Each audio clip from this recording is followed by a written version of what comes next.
Buenas tardes a todos y a todas, qué gusto saludarles nuevamente y darles la bienvenida a esta primera actividad en vivo, con la que comenzamos las celebraciones del Mes del Patrimonio Cultural en Chile, instancia que este año cumple 22 años, convocando a miles de ciudadanos y ciudadanas en torno a actividades que permiten poner en valor la identidad y la herencia cultural de cada territorio tan diverso y distante en este país.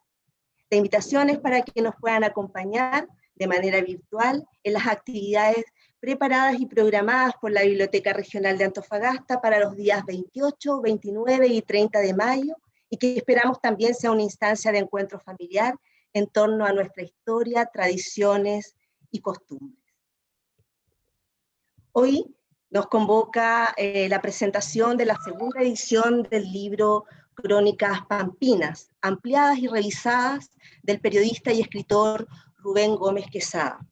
Esta es una actividad presentada por Ediciones Suraña y transmitida por el Facebook Live de la Biblioteca Regional de Antofagasta. En esta nueva edición de Crónicas Pampinas, ampliadas y revisadas por el autor, cobran un nuevo significado en este año, en el 2021. Se trata de escritos que cumplen la función sanadora de mirar con dulzura y afecto a nuestro norte y a la humanidad en general. Se evocan signos del tiempo reconquistado de quien regresa a casa tras un largo exilio. Publicadas en el Mercurio de Antofagasta entre los años 1987 y 2013, estas columnas nos transmiten reflexiones, vivencias y sentires del periodista Rubén Gómez Quesada, un pampino, ciudadano del mundo, que plasma su asombro y entusiasmo por su tiempo, al estilo de los escritores de no ficción de finales de los años 70. Un recorrido mágico, a paso tranquilo, por personas, situaciones y lugares que nunca pensamos que llegaríamos a conocer de manera tan cercana desde el interior de nosotros mismos. Para dar inicio a esta presentación, quiero presentarles algunos datos de su autor. Él es periodista, escritor, editor y ex académico nortino que nació el año 1951 en la oficina salitrera María Elena. En 1991 publicó Crónicas Pampinas, En busca del tiempo perdido. 3 décadas después, regresa con la segunda edición de Crónicas en una entrega actualizada y revisada y que tiene como bajada el subtítulo de Evocando signos en el tiempo perdido. El año 2019 publicó su novela de no ficción Desaparecidos en tiempos del Beagle, memorias periodísticas entre la Pampa Salitrera y Salta la Linda, novela que presentamos a través de nuestras redes sociales el año recién pasado.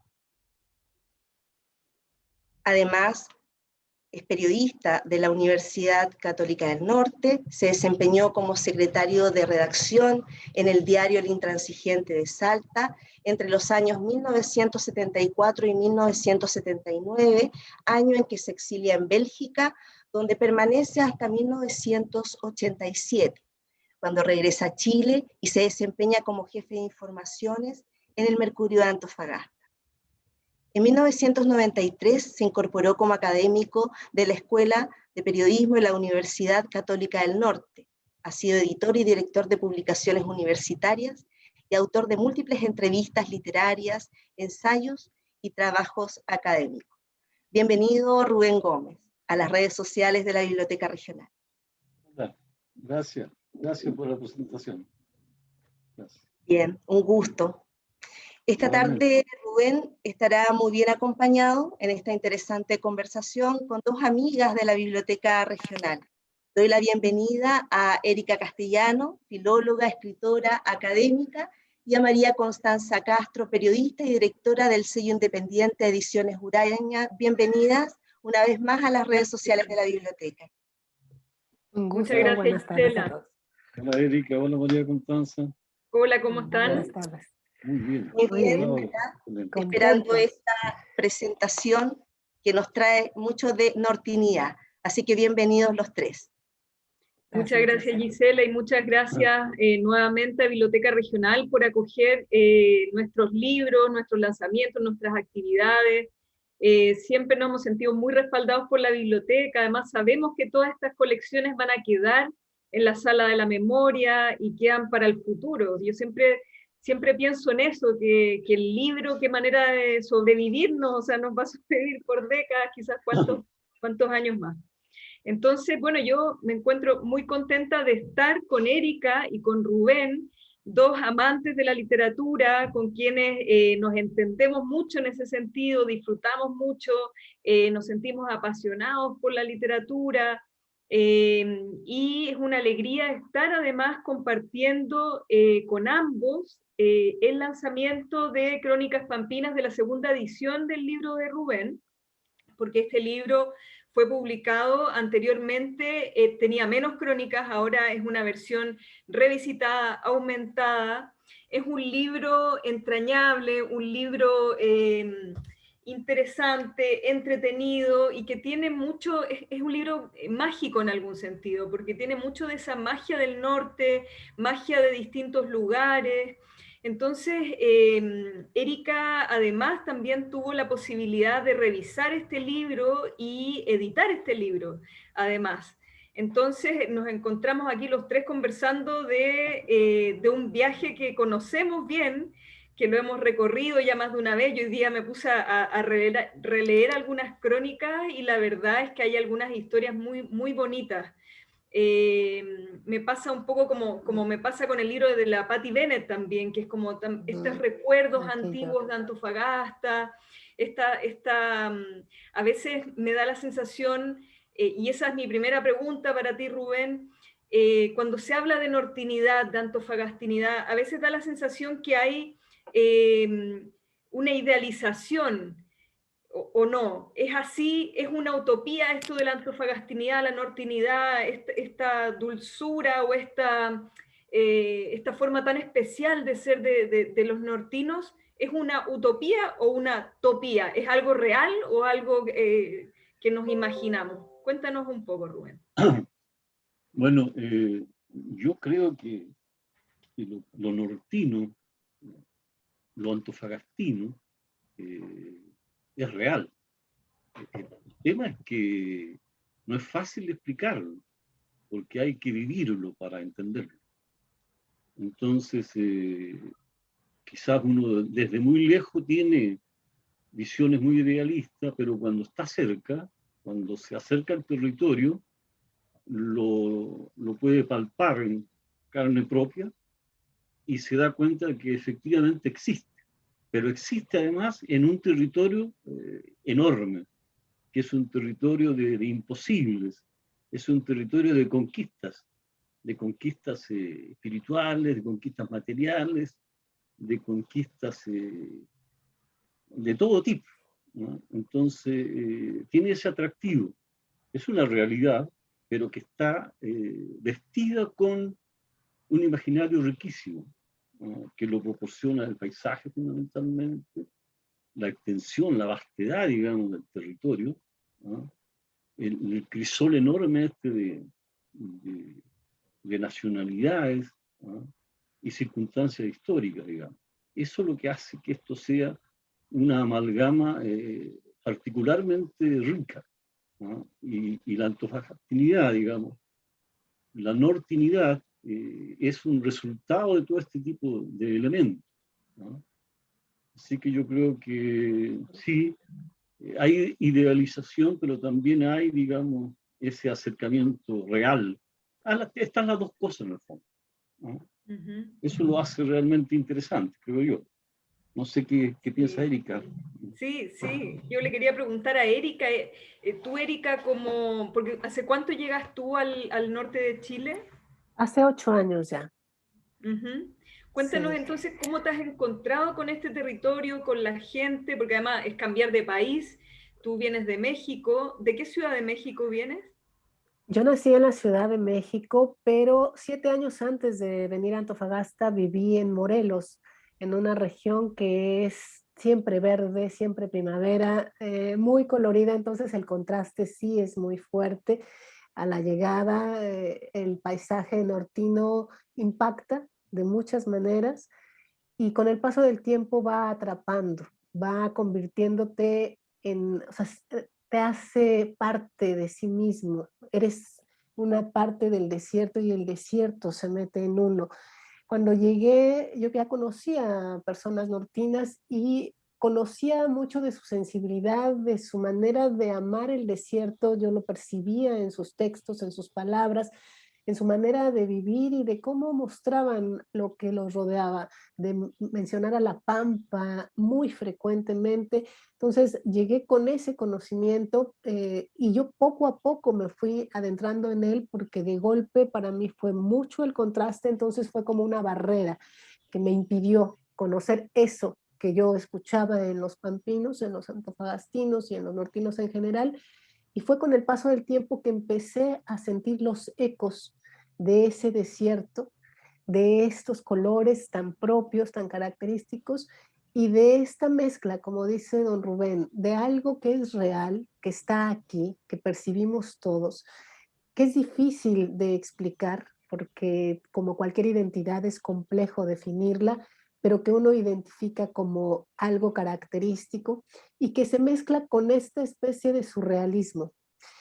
La sola pampa y su mundo, el desierto, las inmensidades que están en estos paisajes, las soledades, la aridez que está afuera, pero también dentro de las personas, se refleja como una manera de ser viva y que se puebla de personajes, de historias que nos llegan con ecos de creatividad de algunos autores y que como bien planteas, María Constanza, queda esa duda de qué tan real y qué tan ficticio es, pero es parte de un surrealismo muy, muy propio de La Pampa. Entonces creo que el conocer, sea cual sea la vertiente en la que uno se adentre del arte, La Pampa es una invitación constante, pero hacerlo a través de relatos como los de las Crónicas Pampinas de don Rubén es la posibilidad de adentrarse también en una atenta mirada del periodista, quien por formación tiene esa capacidad y el arte del manejo de la palabra, además con un estilo muy cercano, sencillo, pero también del ser humano con toda la historia que él tiene para contar, ¿no?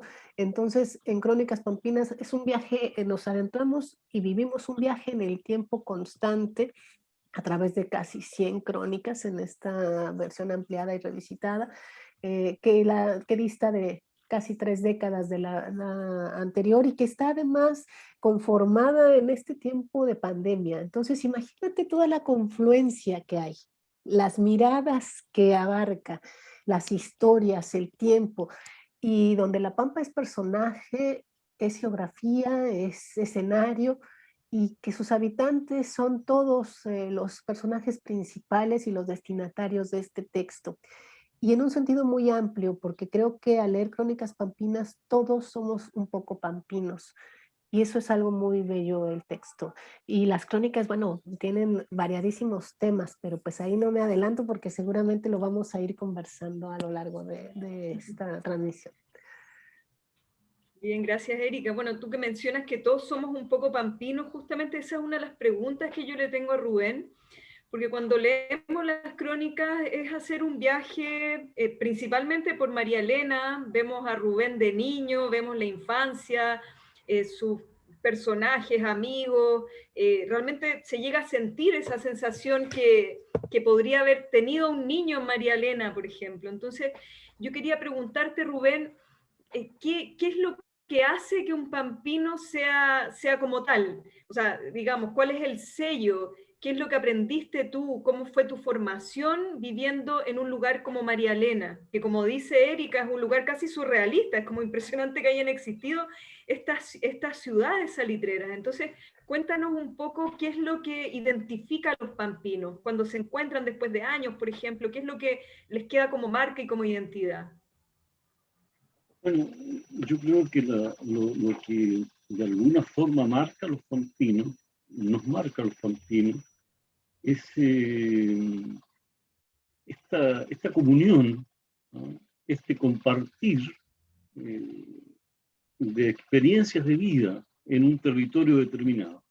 En el caso de La Pampa, creo yo que lo más interesante es que a raíz de de la primera fase de la explotación del salitre, en el sistema de las paradas, que se llamaban así en forma técnica.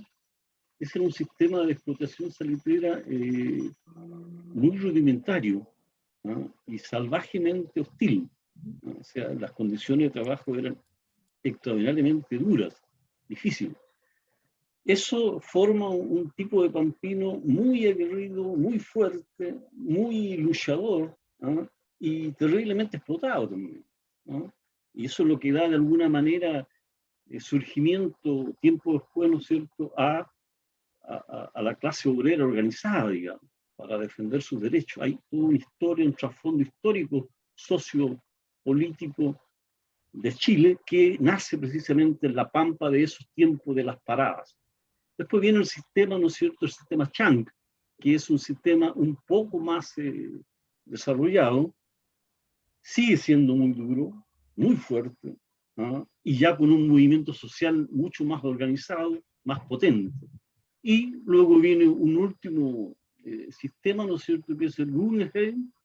Es un sistema de explotación que es tayloriano, digamos, en el sentido de que el campamento, la ciudad, está al servicio de la empresa, de la fábrica, de la industria, ¿no es cierto? Entonces se establece un sistema de vida acompasado con las necesidades de la industria. Entonces, el pampino resultado del sistema de paradas, de lo más primitivo, el sistema Chang, que es un sistema muy interesante, y el sistema Guggenheim, ¿no es cierto? Y esos tres sistemas crean, ¿no es cierto?, una personalidad, una forma de resistir la adversidad, una forma de ser resiliente, ¿no es cierto?, con las dificultades del clima, de las condiciones de vida, y toda esta amalgama, ¿no es cierto?, nos hace, nos deja el carácter pampino, que es, diría yo, un tipo de chilenos tremendamente solidarios, tremendamente leales, tremendamente trabajadores, ¿no? Y con un tremendo sentido de el superarse en la vida, digamos, ¿no? Es gente de mucho esfuerzo, ¿no? Y gente que se ayudaba mucho entre ellas y que mantiene lazos de comunidad, de comunicación todavía hoy. Los pampinos de larga data, digamos, emigraron hace muchos años al resto del país, pero sus hijos, sus familiares siguen manteniendo ese sentimiento, ¿no es cierto?, de amor por la tierra, por el territorio, por la pampa, por los trabajos, por la forma de organización social, por las filarmónicas, por todo, ¿no es cierto? Por eso que resulta sumamente interesante, por ejemplo, ahora en junio, la oficina Pedro de Valdivia celebra aniversario, pero por razones de la pandemia se van a limitar mucho esas actividades, entonces se está haciendo algunas cosas online, ¿no es cierto? Algunas actividades, se están organizando una serie de cosas. O sea, en ningún momento los pampinos dejan de ser pampinos, a pesar de que las oficinas quizás desaparecieron, pero ese apego a la tierra y a lo que significaba la comunidad, eso se mantiene hasta el día de hoy. Y eso es un poco lo que trata de reflejar, ¿no es cierto?, de alguna forma, gran parte de las crónicas, digamos, crónicas pampinas. Claro. Sí, es como una vez pampino, siempre pampino. Pampino siempre. Sí. ¿No? Sí, mira, y bueno, muchas de tus crónicas hablan de, por ejemplo, lo que tú mencionas, este sentido de comunidad, la importancia de la amistad, por ejemplo, y una como forma también de resistencia y de comunión, esta actividad cultural muy importante en las oficinas, ¿verdad? En las ciudades salitreras. Entonces, cuéntanos un poco cómo era esta vida, esta rica vida cultural. Bueno, ahora el teatro de María Elena lo remodelaron, se ve bastante bonito. Yo leí una crónica que tú hablabas que estaba en peligro de demolición, menos mal que se salvó. Entonces cuéntanos, porque sabemos, por ejemplo, cuando uno va a Chacabuco, que allí, no sé, venía la ópera de no sé dónde, o sea, habían como actividades culturales bien importantes allí en las oficinas salitreras. Entonces cuéntanos cómo era esa vida deportiva, cultural en María Elena. Cuéntanos un poco de eso. Bueno, ahí fundamentalmente, habían organizaciones de tipo social y deportivas, por ejemplo, ¿no? Y ahí ellos organizaban, por ejemplo, mucho deporte, ¿no? El deporte amateur era muy fuerte. Y lo hacían, y esto es interesante, lo hacían los trabajadores después de sus turnos que eran bastante extensos y bastante duros, pero dedicaban un tiempo para hacer deportes y se organizaban en clubes, en muchos clubes. Por ejemplo, cada sección de la empresa tenía un club de algo. Eso te decía que la empresa, el campamento, estaba en relación a la distribución tayloriana de las actividades productivas. Entonces, se va a hacer un campeonato de fútbol amateur, ¿no es cierto?, de la sección tanto, el Molino, por ejemplo, que va a enfrentar a la sección, suponte, Ripios, a la sección Bodega, a la sección Mina, es decir, cada uno de los lugares de la empresa, digamos, tenía sus representantes en el ámbito deportivo, por ejemplo, o en el ámbito cultural. Había mucho teatro, se hacía teatro, ¿no? Se hacía radioteatro, por ejemplo. Había una emisora que era una emisora fantástica para la época, digamos. Y ahí se hacía un radioteatro. Por ejemplo, radioteatro de la Guerra del Pacífico, radioteatro de cuentos infantiles, me acuerdo de Tarzán, cuando se pegaba los gritos en la selva. O sea, todo lo que era literatura en ese momento se llevaba, ¿no es cierto?, a los estudios de la radio y se irradiaba por toda el campamento y los campamentos cercanos, que habían varios, y también en los parlantes gigantes que habían en la plaza, ¿no? Bueno, en ese tiempo no había la competencia de la televisión, ¿no es cierto? Entonces, todo era tertulia, conversación y radio, por ejemplo. En materia deportiva había mucho básquet, por ejemplo, con las mujeres. O sea, las esposas de los trabajadores tenían sus propios equipos deportivos, ¿no? Hacían básquet, las jugaban a la rayuela, por ejemplo, no hacían voleibol, hacían pero cualquier cosa, atletismo, hacía la jabalina, el lanzamiento de jabalina, el salto alto, ¿no es cierto?, los tres saltos, de todo se hacía. Se jugaba béisbol, ¿no? Y participaban las mujeres, los hombres y los niños. Todos los niños pertenecían a algún club de algo, ¿no? Y eso era realmente extraordinario. Después venían los clubes sociales, estratificado como era la cuestión social allá, un club social de empleados, un club social de altos ejecutivos, un club social de obreros, ¿no es cierto?, ¿no? Y todo el mundo encontraba en algún lugar, ¿no es cierto?, en donde desplegar sus actividades fuera de las actividades normales de trabajo. Entonces, había una biblioteca preciosa en María Elena. Doña Aida era la encargada de la biblioteca. Yo me acuerdo desde que muy chiquito yo era lector, tenía el número, creo que era el 383, ese era el folio de mi página en donde yo sacaba los libros y yo leía mucho, ¿no? Y esa biblioteca recibía, pero mucha gente, por ejemplo, muchos trabajadores, cuando estaban de descanso, antes de ir a regresar a su turno, pasaban a la biblioteca a leer los diarios, ¿no?, o las revistas. Las revistas llegaban una vez a la semana, y el diario todos los días, pero llegaba como la 1 de la tarde. Y hacían filas para esperar su turno para leer el Mercurio u otro diario. El diario de Santiago es rarísimo, porque no alcanzaban a llegar, ¿no? Entonces había todo un espacio, ¿no es cierto?, de cultura, además de la escuela, que era el dinamizador, ¿no es cierto?, la escuela consolidada. En su momento fue una de las escuelas más grandes de Chile, así como el liceo, ¿no es cierto?, que existe actualmente, que también era gigantesco, y es gigantesco, ¿no?, muchos alumnos, ¿no? Entonces había espacio para el solaz, para la entretención, para la creación, el Cuadro Blanco también, que era una institución muy, muy interesante. En fin, en este libro, ¿no es cierto?, trato yo de recuperar muchas de estas historias, ¿no es cierto? Ahora, Es mi visión personal.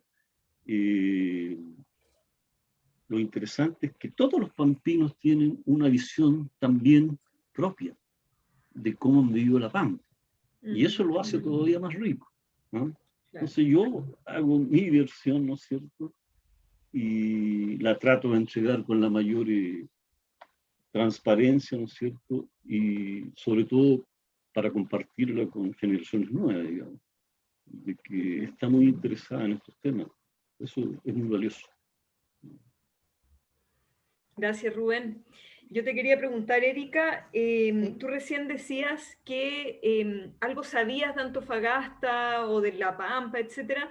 Probablemente yo quería preguntarte si había sido a través de la literatura, por ejemplo, si habías leído algo de Hernán Rivera. Por ejemplo, recién escuchando a Rubén me acordaba del Fantasista, estos partidos de fútbol entre Coya Norte, Coya Sur, cuando María Elena se llamaba Mary Helen, antes se llamaba así.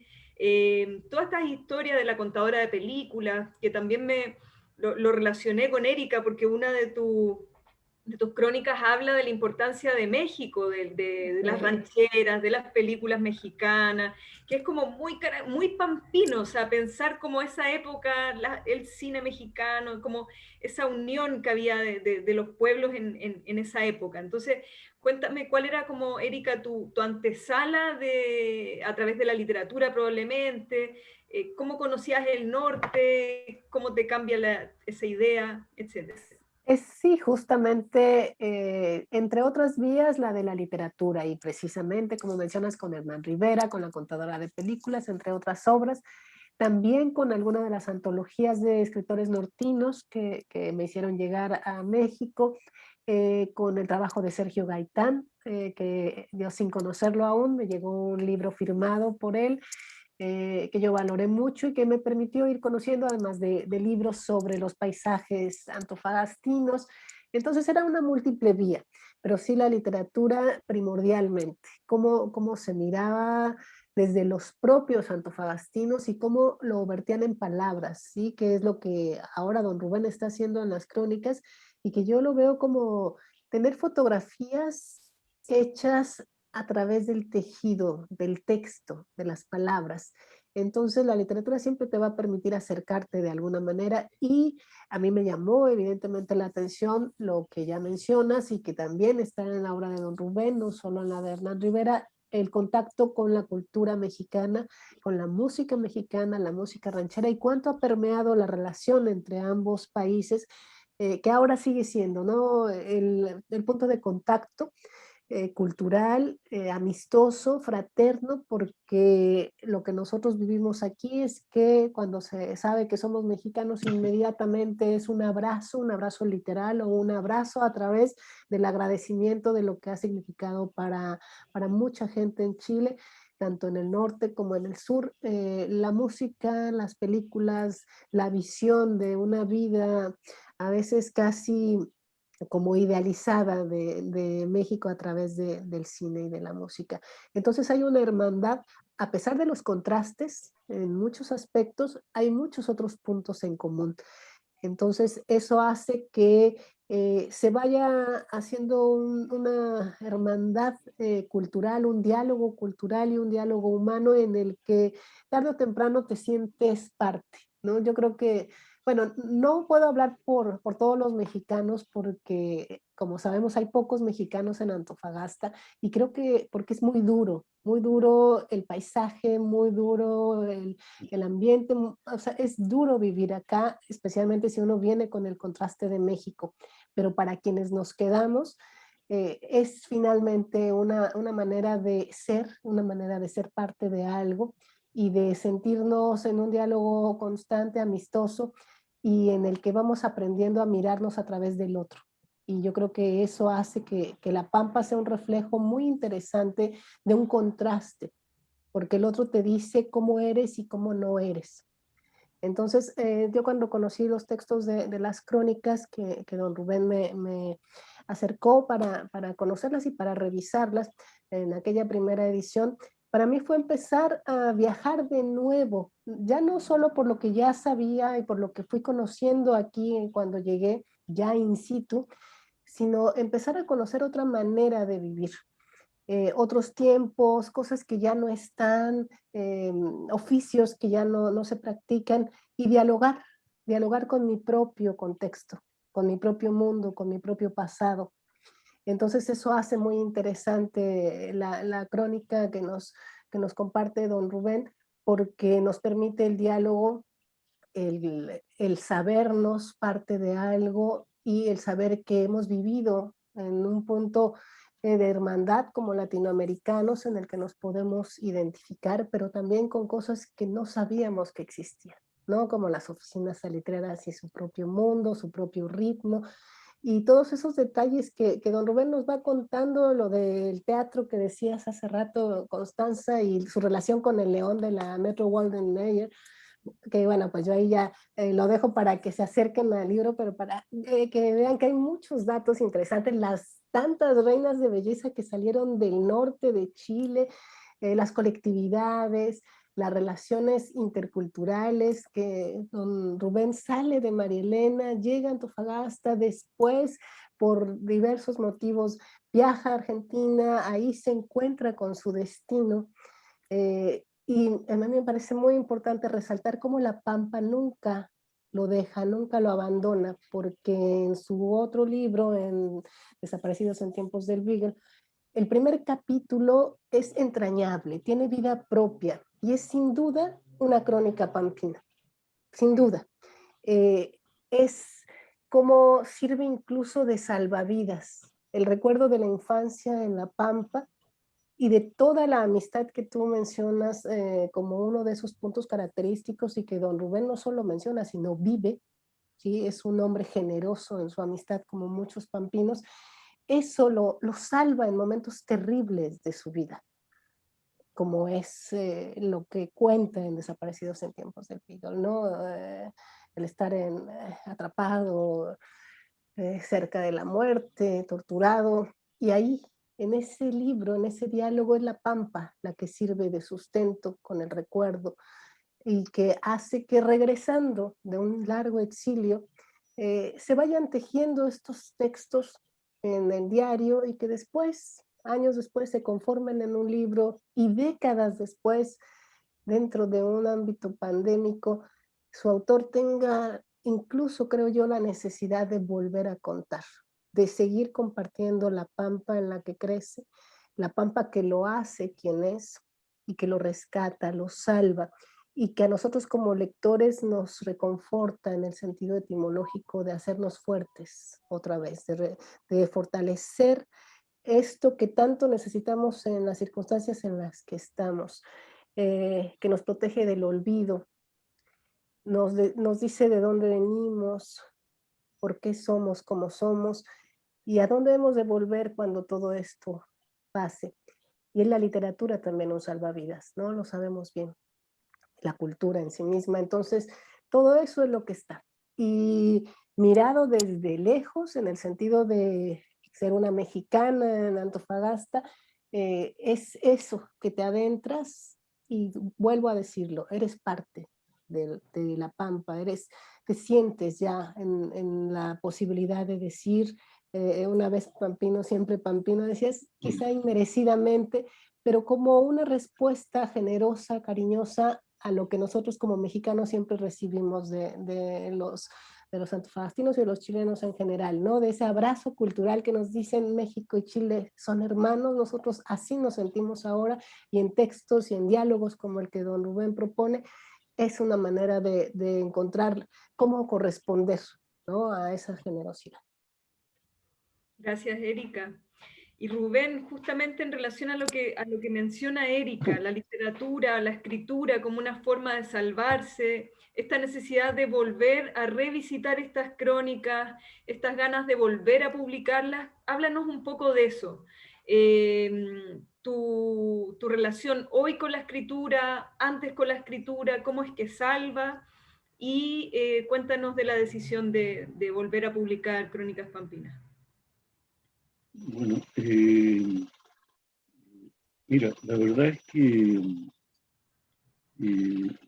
yo siempre he estado escribiendo, digamos, pero escribía en otro registro, digamos. Mientras trabajaba haciendo clases, hacía otro tipo de textos, ¿no es cierto? Cuando me jubilé, digamos, dispuse de tiempo para organizar, ¿no es cierto?, una serie de proyectos que tenía en apuntes, ¿sí? Y uno de esos proyectos era Desaparecidos en tiempos del Biblio, que por fin tuve la oportunidad de desarrollar, ¿no es cierto? Y con Crónicas Pampinas me pasó que mucha gente me había estado pidiendo hace mucho tiempo que sacara una versión nueva de ese libro, porque cuando salió la primera vez se agotó muy rápidamente y tenía, digamos, esa deuda, digamos. Y cuando dispuse de más tiempo, me di cuenta que realmente era necesario, era importante rescatar, ¿no es cierto?, muchas más crónicas de que las que salieron en la primera oportunidad. Sobre todo porque pensé que es necesario no olvidar, rescatar la memoria colectiva, rescatar los tesoros inmateriales, rescatar eso, y en el caso mío me resultó muy saludable y muy grato, digamos, hacerlo a través de la escritura. Es lo que me gusta. Y con Desaparecido en tiempo del Bible, quedé realmente entusiasmado con seguir conociendo, mientras tengo memoria, digamos, recuerdo bien, y puedo investigar un poco, puedo leer y puedo conversar. Acá yo creo que para mí, en lo personal, lo más importante tiene que ver con el sentido de la conversación. Conversar y viajar, ¿no? Viajar para mí es fantástico, es necesario, pero no solamente el viaje físico, el desplazamiento, eso es un aspecto. Hay viajes interesantísimos que tienen que ver con los viajes espirituales, los viajes del sueño, los viajes de ese tipo, los viajes inmateriales, que para mí son clave. Y yo me he dado cuenta con los años de que a mí se me da bien eso, el de viajar, físicamente como espiritualmente. Lo otro que me parece clave es escuchar, conversar. Y en mi trabajo periodístico, en el trabajo en la universidad, tuve la ocasión de conversar mucho, ¿no?, y escuchar atentamente. Entonces, eso yo creo que de alguna forma me ha permitido lo tercero, que es estudiar. Estudiar en el sentido de todo lo anterior ponerlo en perspectiva ahora. Es decir, yo ahora estoy trabajando en un tercer libro, ¿no? Estoy trabajando muy fuerte. Y tiene que ver con conversaciones de altura y de chirridos de trenes, ¿no? Entonces, es una cosa bien interesante porque parte un poco, te adelanto así, pero muy someramente, parte un poco cuando se termina la Guerra del Pacífico, ¿sí? Y de forma inmediata se realizan todas las licitaciones para construir un ferrocarril desde Tocopilla a la Pampa del Toco. La Pampa del Toco queda en la cercanía del sector de Quillagua. Ujú. Y terminada la Guerra del Pacífico, se empieza a construir el ferrocarril, que obviamente es un ferrocarril de los británicos, ¿no es cierto? Y se empieza a conquistar esa parte de la Pampa del Toco y conecta con las serrilleras de Tarapacá que habían sido explotadas por los peruanos, ¿no es cierto? Entonces, es una historia que arranca con ferrocarriles y altura. ¿Por qué? Porque cuento mucho de trenes, ¿no? Y hago una serie de viajes, ¿no es cierto?, en trenes, y ahí se van tejiendo historias que son, creo yo, importantes, pero demandan bastante investigación.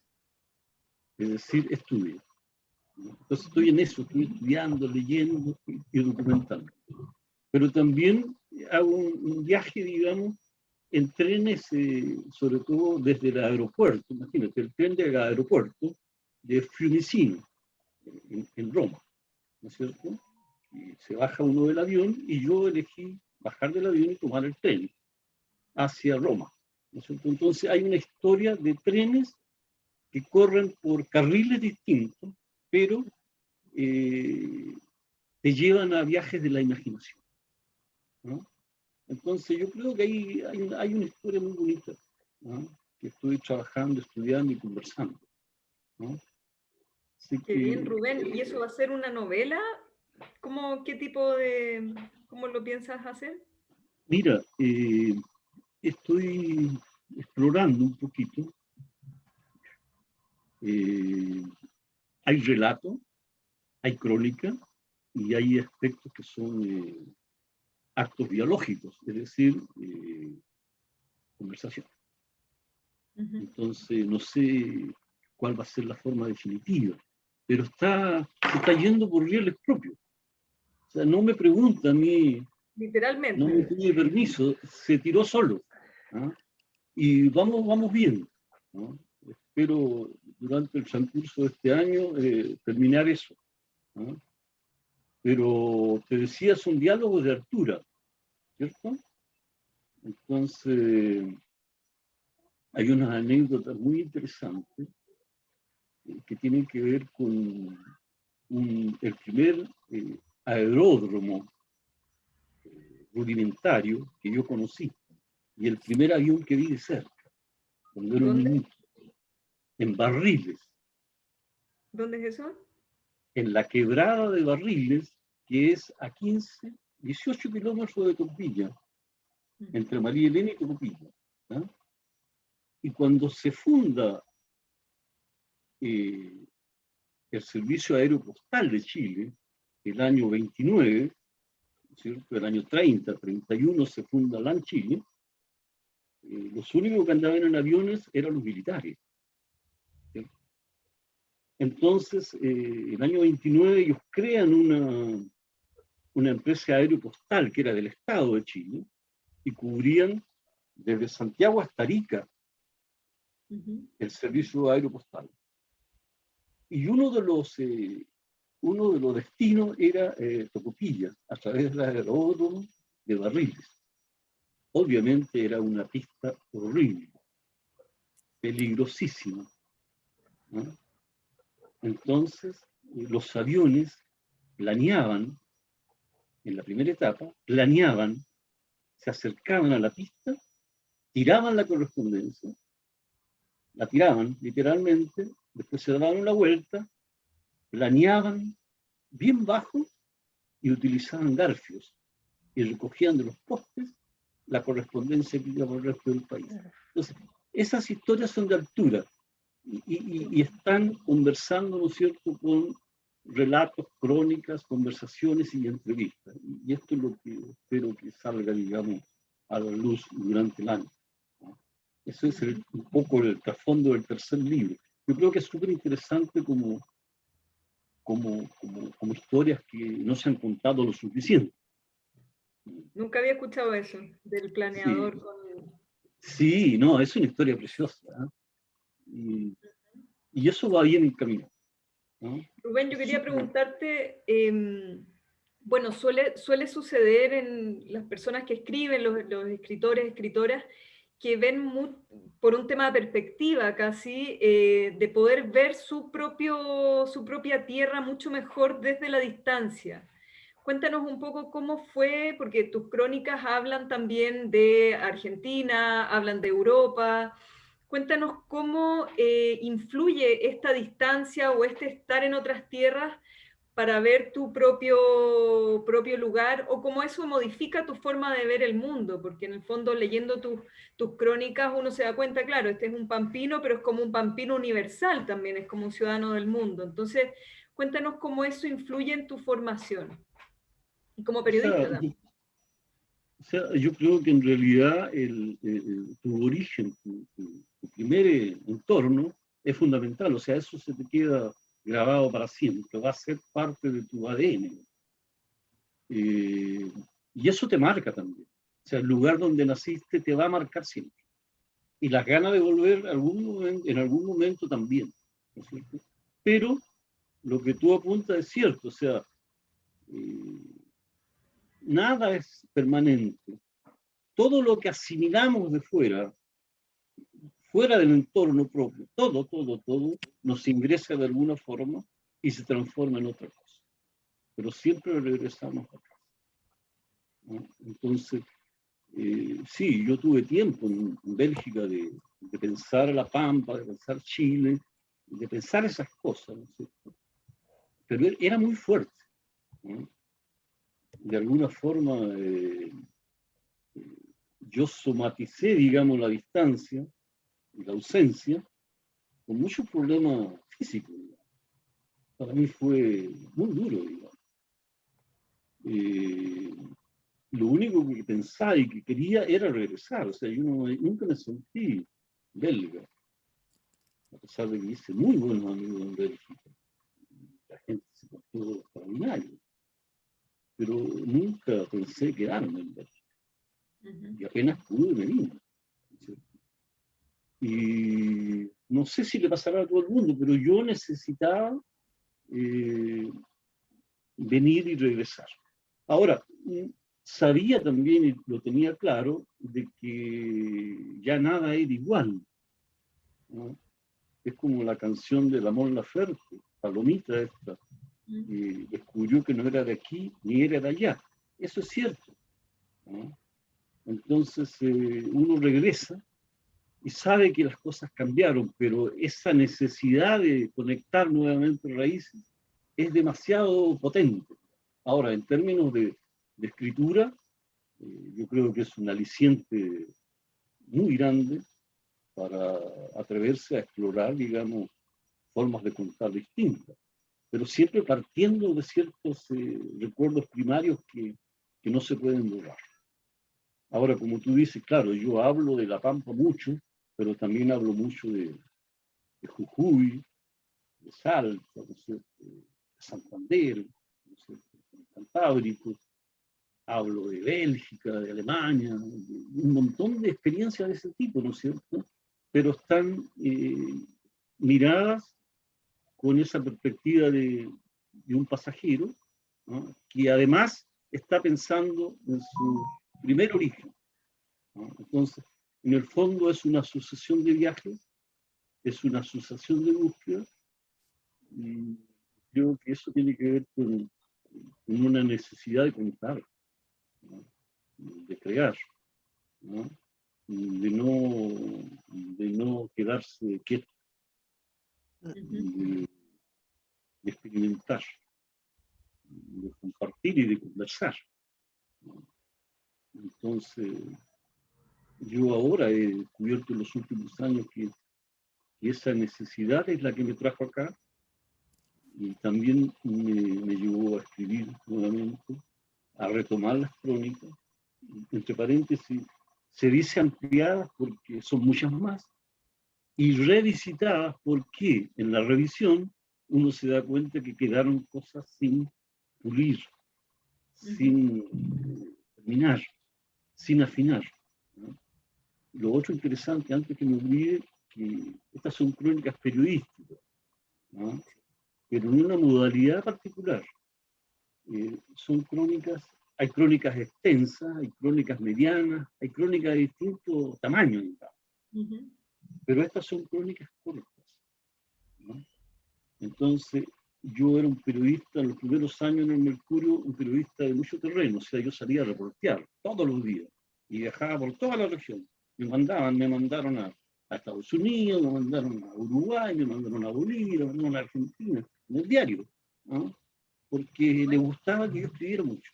Bueno, en todos estos viajes, digamos, periodísticos, informativos, por ejemplo, yo hacía mi trabajo periodístico, pero en el mismo día yo iba haciendo mis apuntes para futuras crónicas. Es decir, que se salían del trabajo específico del día para proyectarse en una mirada, una reflexión, una educación futura. Esos son los apuntes.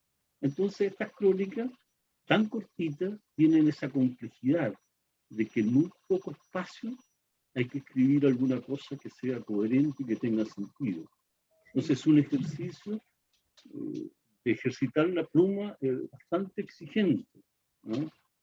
Y te da esa posibilidad de tener un abanico enorme de temas y de subtemas, ¿no es cierto? Es un poco lo que engloba esta propuesta de la segunda edición de Crónicas. Sí, porque Rubén, tú volviste a Chile, Antofagasta, el 86, 87. Si El no me equivoco. 87, sí, el 87. 87, antes del plebiscito del sí y el no. Sí, y entras inmediatamente a trabajar al Mercurio. Más o menos como 2 meses después. Ya, y allí te invitan a tener este espacio de crónica en el diario, tengo entendido. Sí, Según lo que pasa, se lee en las crónicas. sí, lo que pasa es lo siguiente. A mí me ofrecieron trabajo como periodista, como reportero. No sé si en algún momento te conté, pero el director nuestro era un tipo muy particular, amante de la literatura, ¿no? Lo querían o lo odiaban, no había términos medios en la ciudad, ¿no? ¿Quién era en esa época, Rubén? Garcés Guzmán, ¿no? Uh-huh. Héctor Garcés Guzmán, Rodolfo Garcés Guzmán.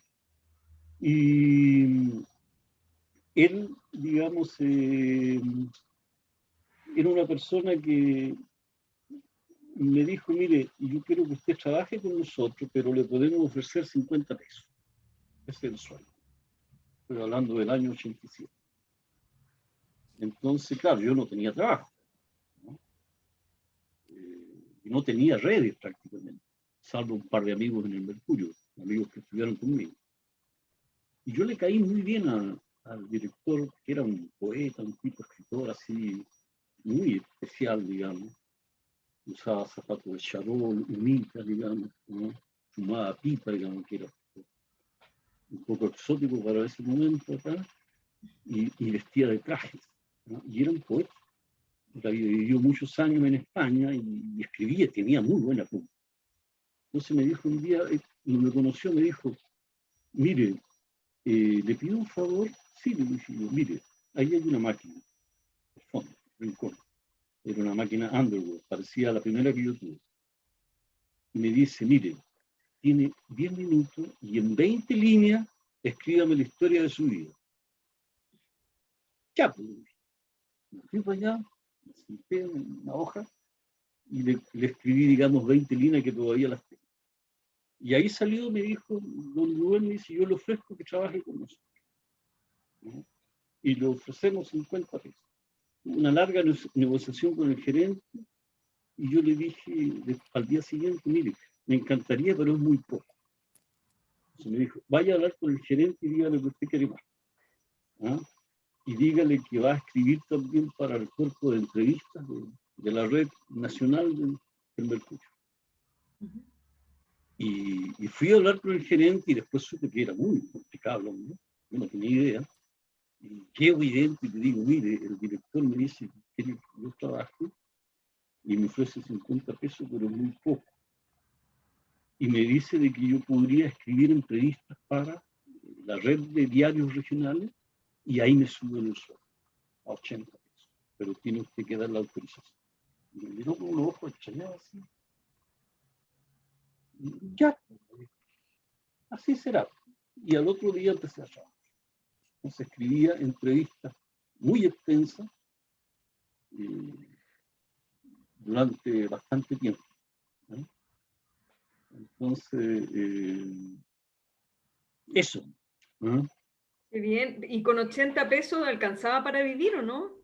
Mira, no recuerdo si eran 80 pesos exactos, pero no era mucha plata, ¿no? Pero con los 30 aparte casi era un doble sueldo, ¿no?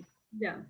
Y bueno, sí, los alcanzaba, ¿no? Uh-huh. para lo mínimo, indispensable.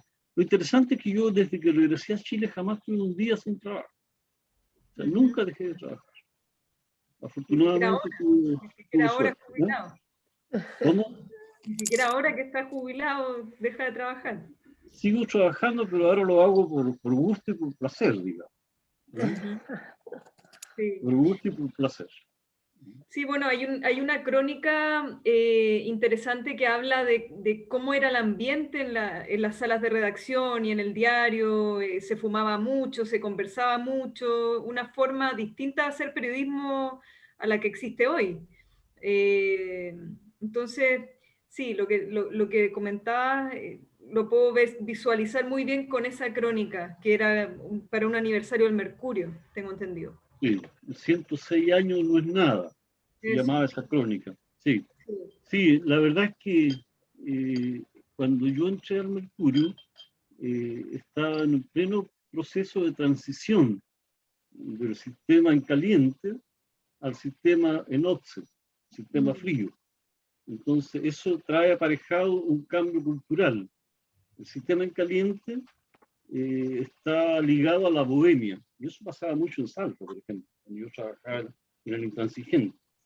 Es decir, el sistema en caliente obliga a tomar vino o leche, ¿no? Para disminuir los efectos del plomo, de la imprenta, ¿no es cierto?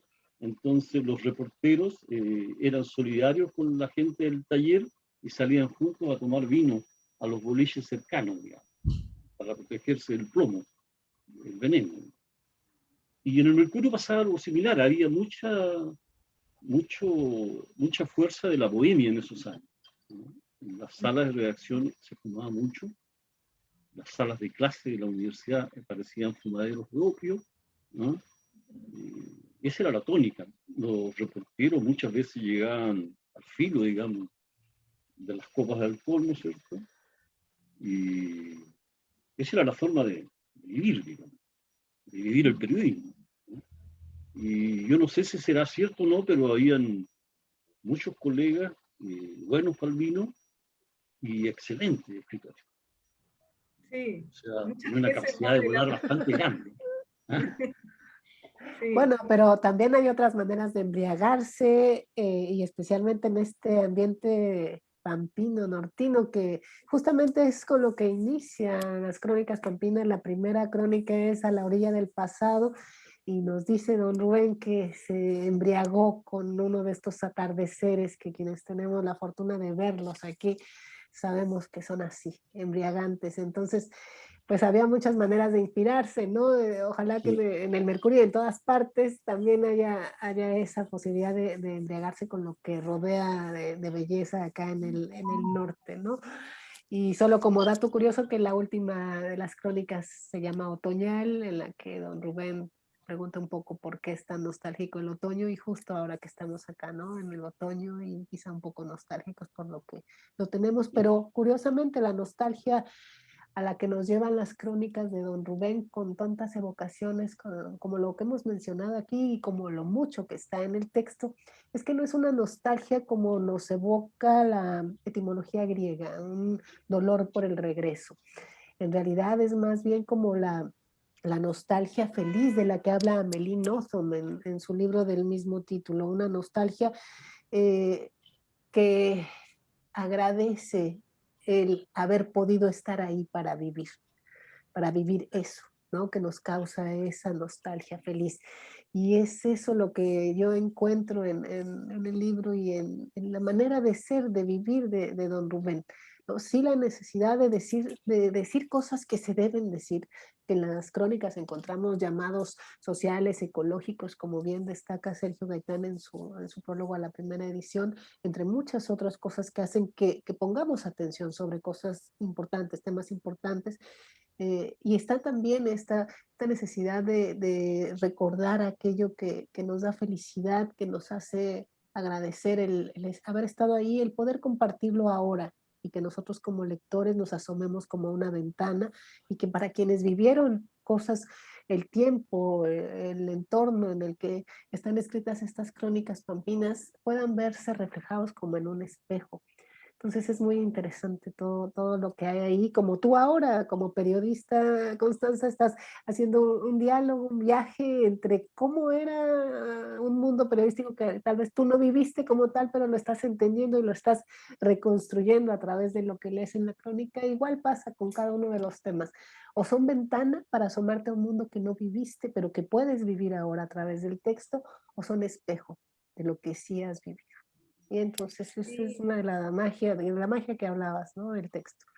sí, justamente, Erika, yo era una de las preguntas que le quería hacer a Rubén en relación a la nostalgia, porque me pasa, bueno, también había comparado con el libro de la Patti y que también hay mucha de esta nostalgia y en conversaciones con Patti muchas veces hablamos de esta Antofagasta y ella me dice, y yo le digo, pero si Patti todavía existe.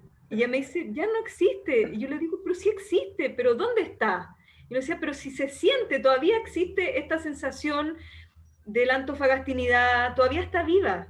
Entonces, eso le quería preguntar a Rubén, si tú sientes que esto que tú retratas en tus crónicas es algo que ya no existe o es algo que aún está vivo, porque es algo que se siente. Yo lo siento, por ejemplo, en la universidad.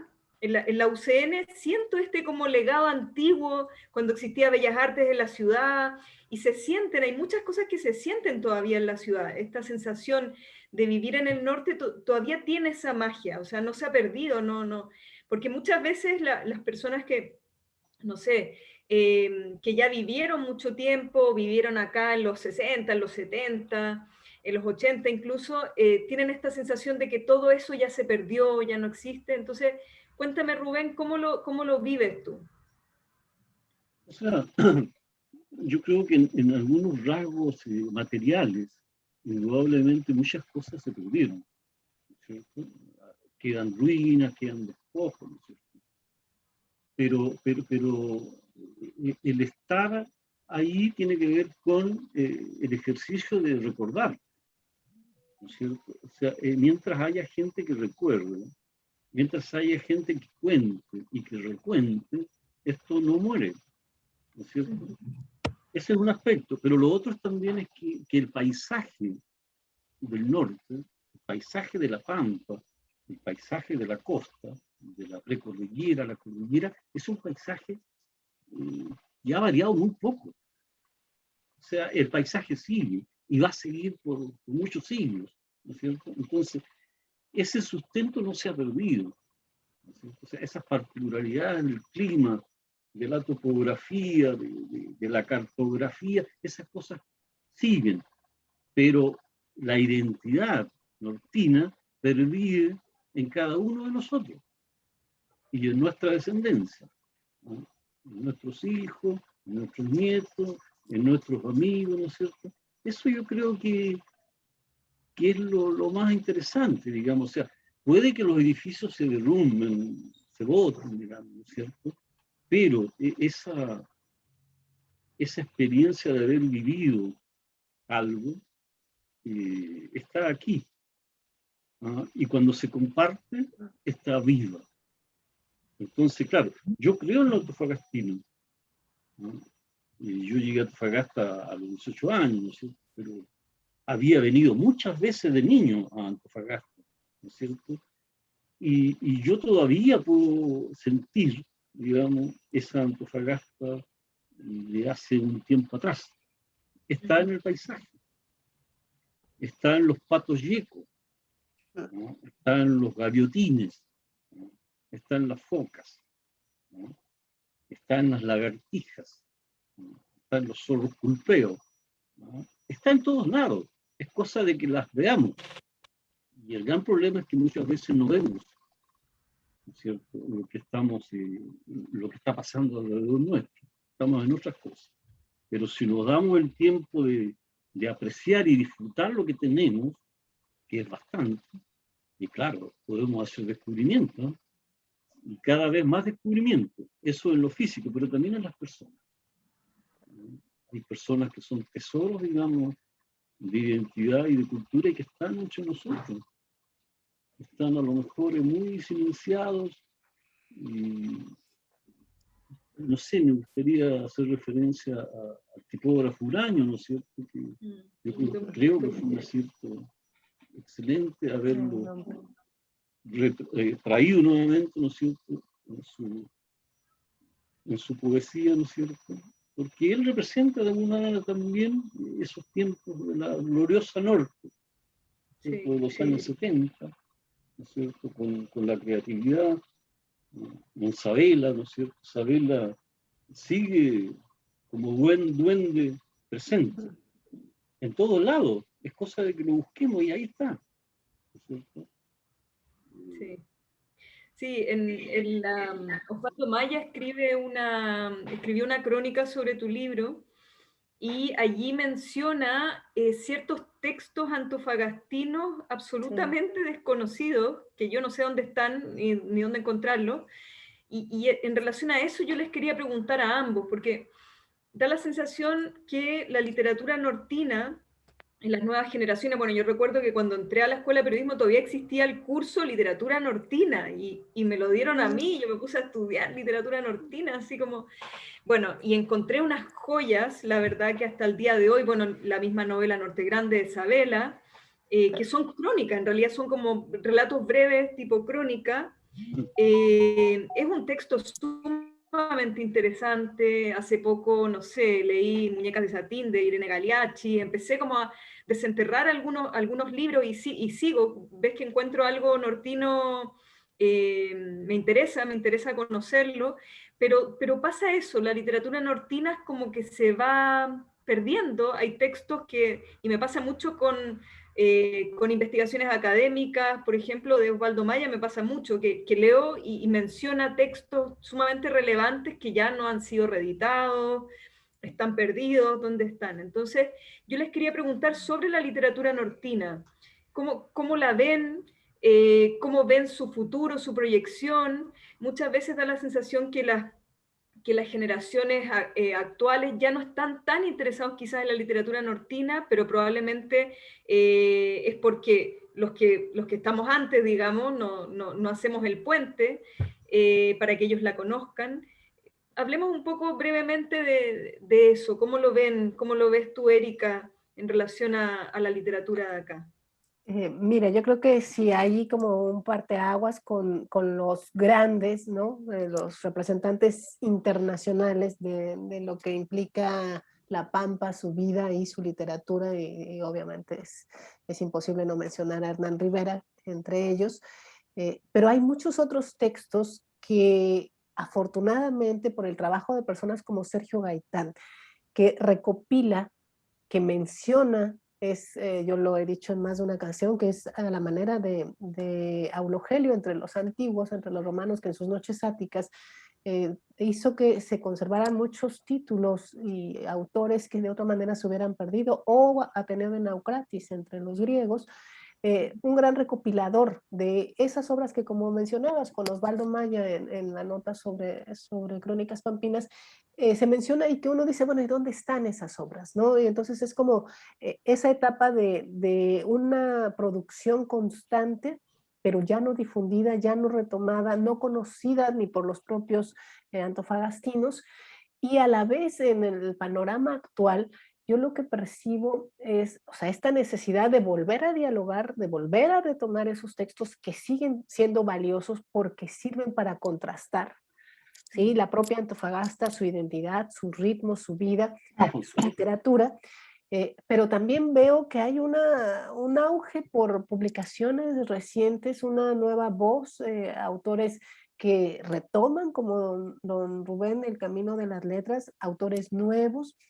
Hay muchas voces, muchas femeninas, afortunadamente, y la propia editorial, Ediciones Urañas, es una de las muestras de que las letras pampinas están como retomando un ritmo que viene a ser un contrapeso. No podría llamarlo silencio, pero sí con una etapa en la que más bien se miraba ya al pasado, a estos grandes nombres, al propio Sabela, que es un referente de todas maneras, a Rendish, que es antofagastino por muchas razones, ¿no?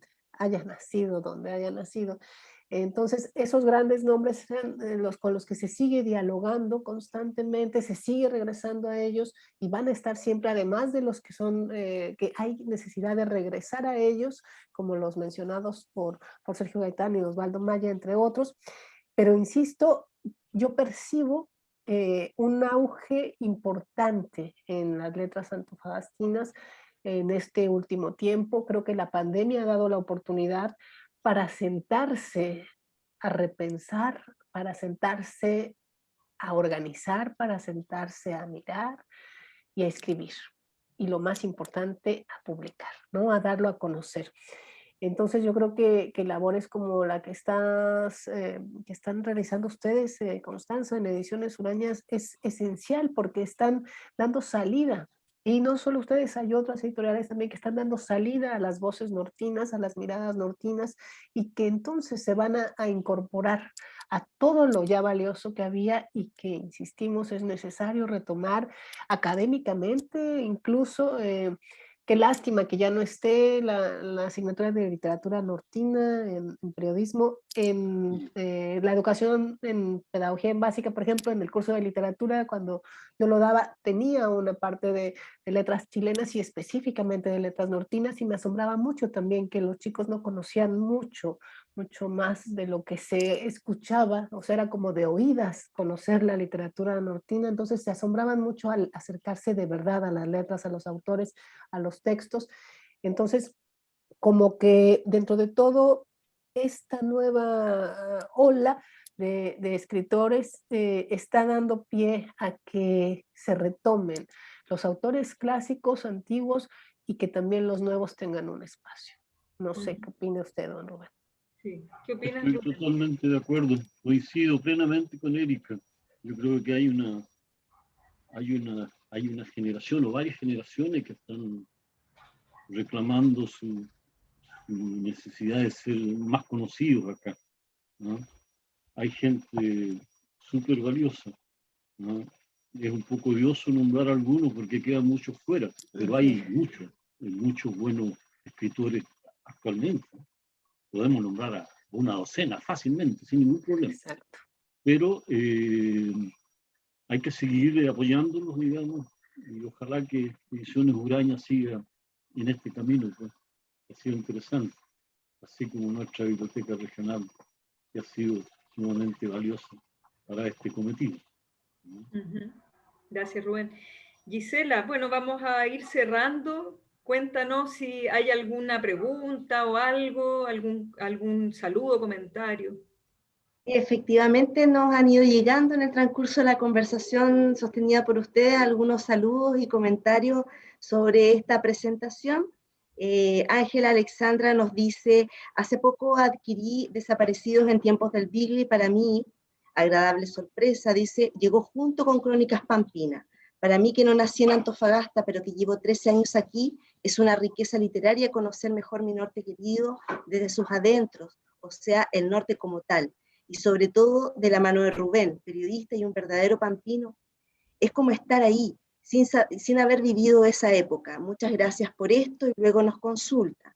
¿Se puede ser pampino sin haber nacido en el norte?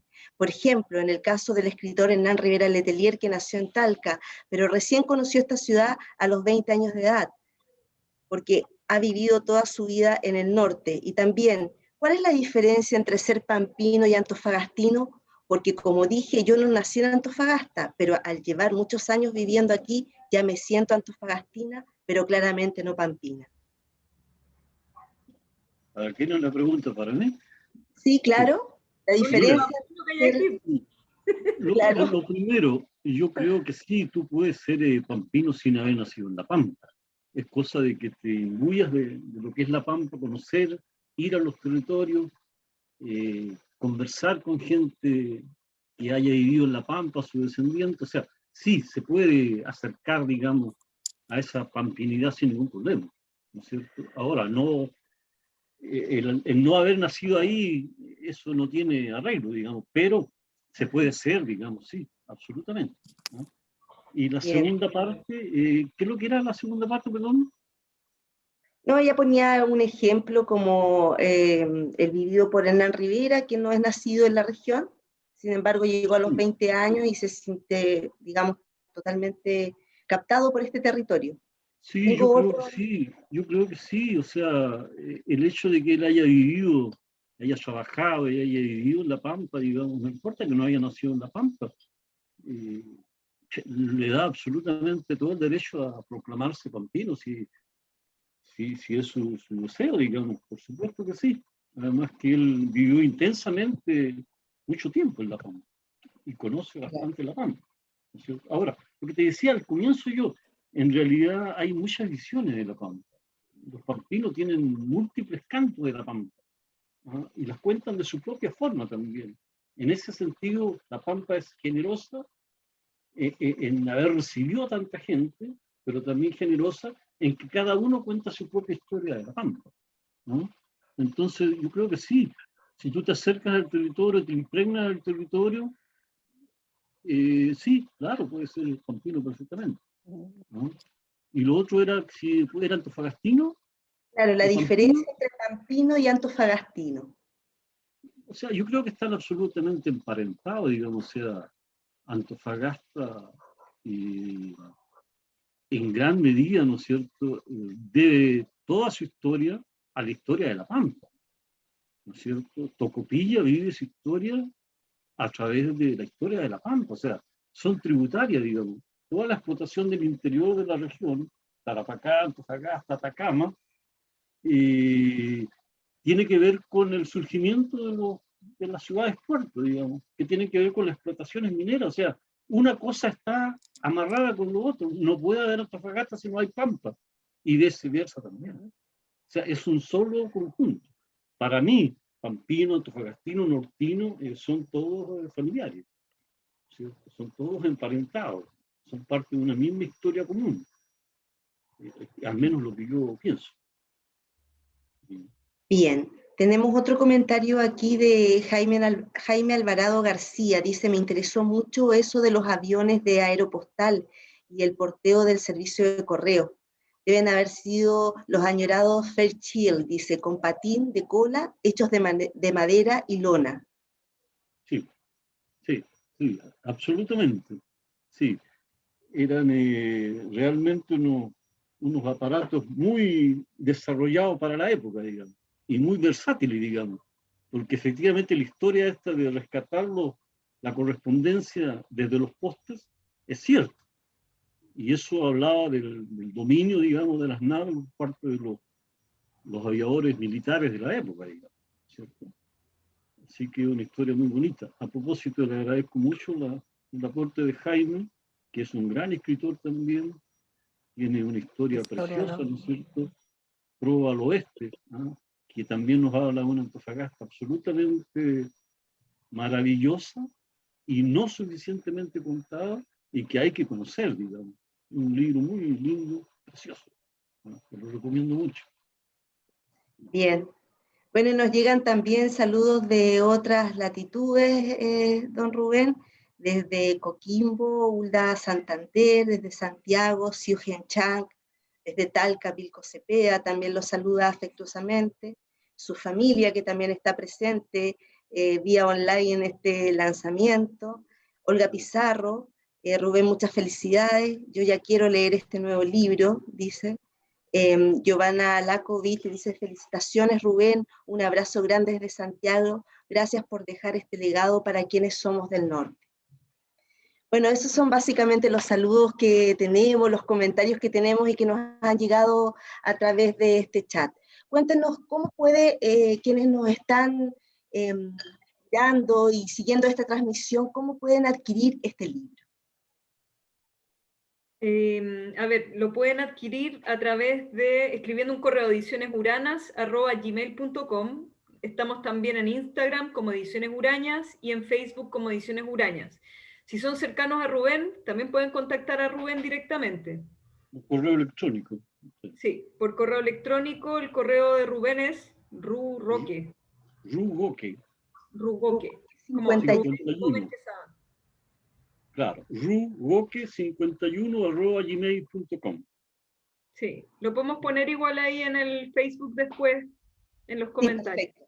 Vamos a dejar ahí en el chat entonces ambos correos electrónicos para que todos nuestros lectores y lectoras puedan contactarse con ustedes y adquirir este libro.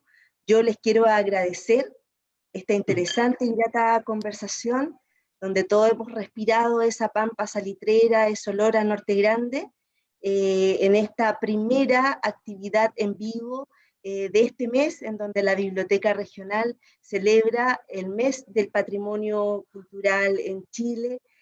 Agradecer a Erika Castellano, a la María Constanza Castro, a don Rubén.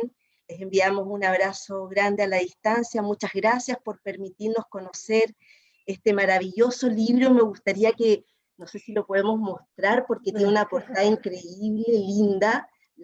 Digamos, la edición, esta nueva edición es maravillosa, así que para que lo puedan conocer y lo puedan adquirir luego.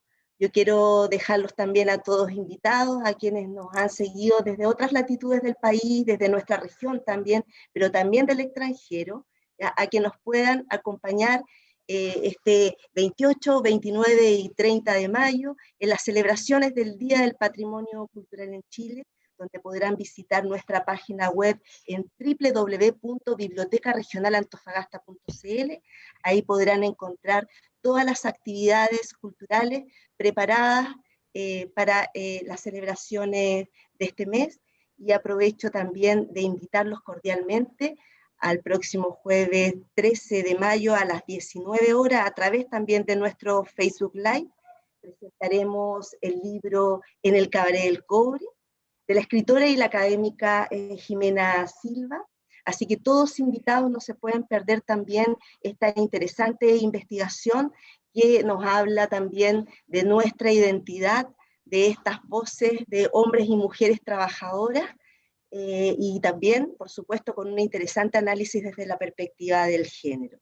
Así que muchas gracias a todos, muchas gracias María Constanza, Erika, Rubén, un abrazo gigante, muchas gracias, y nos volvemos a encontrar en una nueva oportunidad. Gracias. Gracias. Gracias. Chao, Gracias, nos la biblioteca. Gracias. Chao. Chao. Buenas noches. Buenas noches.